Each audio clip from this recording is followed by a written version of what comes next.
24 heures en clinique psychiatrique, c'est 7 vidéos et elle a explosé en une journée. Du coup, il y a une confusion massive entre la clinique et l'hôpital psychiatrique. Je vais rectifier tout ça avec cette vidéo. Quand on parle d'hôpital psychiatrique, on parle d'hôpital public. L'hôpital public est divisé en territoires. Si vous êtes en région Auvergne-Rhône-Alpes, vous dépendez de l'Auvergne-Rhône-Alpes. Les territoires sont séparés en secteurs. Si par exemple vous êtes dans le secteur de l'Isère, vous dépendrez du secteur Isère. L'hospitalisation psychiatrique publique est gratuite en France grâce à la sécurité sociale. Ce sont aussi les seuls établissements psychiatriques en France autorisés et assermentés pour recevoir des patients sans leur consentement. Sans consentement, ça veut dire que le patient n'a pas décidé lui-même, soit parce qu'en amont il a signé des directives anticipées, parce que son état de santé ne lui permet plus du coup de prendre des décisions pour lui-même, ou bien parce qu'il est devenu un danger pour lui ou pour autrui.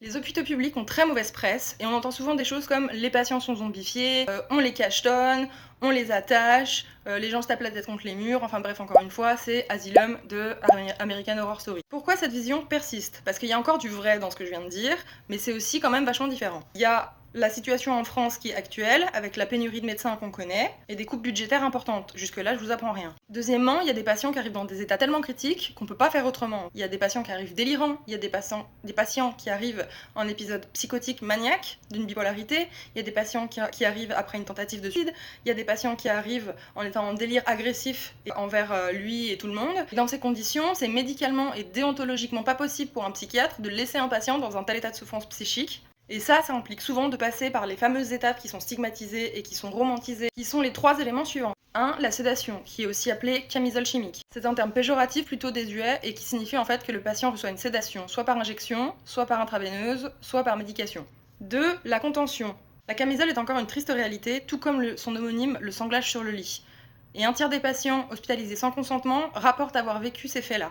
3. L'isolement. Certains hôpitaux psychiatriques publics disposent encore de salles capitonnées pour mettre les patients à l'isolement. Mais sinon, il y a aussi des salles un peu plus modernes, comme on peut retrouver aux urgences, qu'on appelle des box, qui sont des box d'isolement, où il n'y a rien que le strict nécessaire dedans, soit à savoir un lit, une table de chevet et une sonnette pour appeler l'infirmière. Ces pratiques sont très controversées et de nombreux organismes essayent actuellement de faire bouger les choses, à savoir les associations, les corps médicaux, le gouvernement aussi. Toutes ces situations sont souvent le reflet d'un état de crise importante de la part du patient. C'est une étape temporaire dans son parcours de soins et ça définit en rien la réalité du quotidien dans un hôpital psychiatrique et non pas une clinique psychiatrique. Ce n'est ni une fatalité, ni ça ne témoigne du désintérêt ou de l'amusement des soignants à voir des patients dans des salles capitonnées ou sous camisole de force. Personne n'aime ça. L'hôpital psychiatrique public, c'est surtout la première porte d'entrée quand on ne sait pas où aller, quand on n'a pas d'argent et qu'on n'a nulle part où s'adresser et qu'on va mal et qu'on ne sait pas ce qu'on a. Parce que souvent c'est le cas. On arrive là-bas, on est complètement désemparé, on croit qu'on est fou, voire même on n'a pas conscience de ce qui se passe parce qu'on est dans un délire paranoïaque ou psychotique et que c'est tout ce qui nous reste pour le moment.